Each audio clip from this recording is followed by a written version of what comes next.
When she came back the next day, she said, "You got C3 cancer." I said, "Can you fix it?"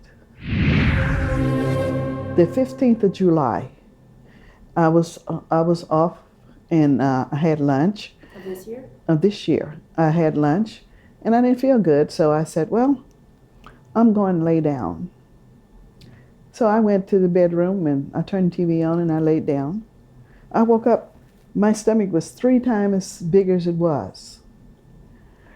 And so my roommate said to me, she said, "What's wrong with you?" I said, "Nothing." She said, "Look at your stomach."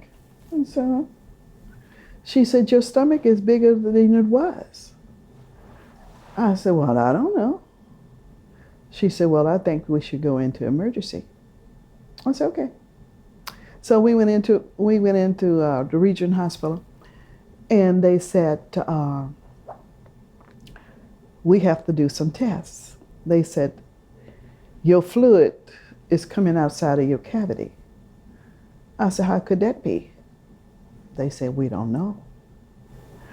And so they asked me, they said, "Have you ever had female problem before?" I said, "Yeah, I had female problems all my life." And I said, I had a partial hysterectomy in 74. And I said, because I had tumors, and they started growing outside the wound, and they got so big the wound could not close, so they decided to take the wound. And I asked them, "Why don't you take everything?" They said, "No, you're just 32 years old.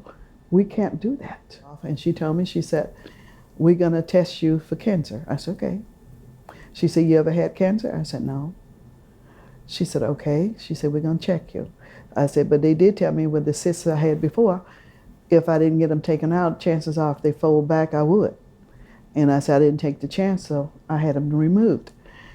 And so she went back, and when she came back the next day, she said, "You got C3 cancer." I said, "Can you fix it?" She said, "Well, we can try." She said, "We're going to start you on chemo." And so we did chemo from July until up until the 20th of September. Then the 25th, she did a complete hysterectomy. And she did a complete x-ray. When she gave me an x-ray before, she said all the tumors shrank down to nothing. The treatment that she gave me with the chemo, it shrank all the tumors down. She said, "You're going to be in remission." I said, "Well, thank God for that.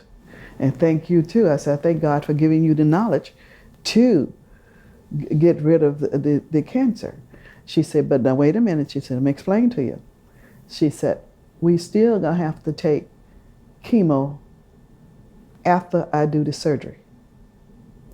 I said, "That's fine." I said, "I'll do it." So I'm still in chemo, but I don't feel sick. I get up, I do what I have to do around the house. I go where I want to go. I don't feel sick. I eat what I want to eat.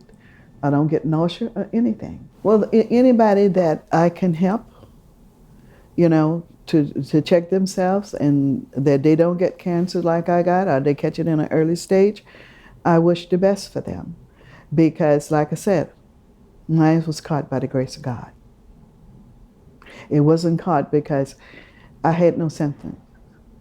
Oh yeah, I thank God for Dr. Hope and her knowledge, because like I said, if she wasn't on duty that night when I went in, ain't no telling where I might be. But I went in that night, and she was on duty, on call, and she caught my case. And I think that was a blessing. Some people don't get to see their grandkids, and I was able to get my grandkids through college and help them through college. And they all been through college, and they got their degree.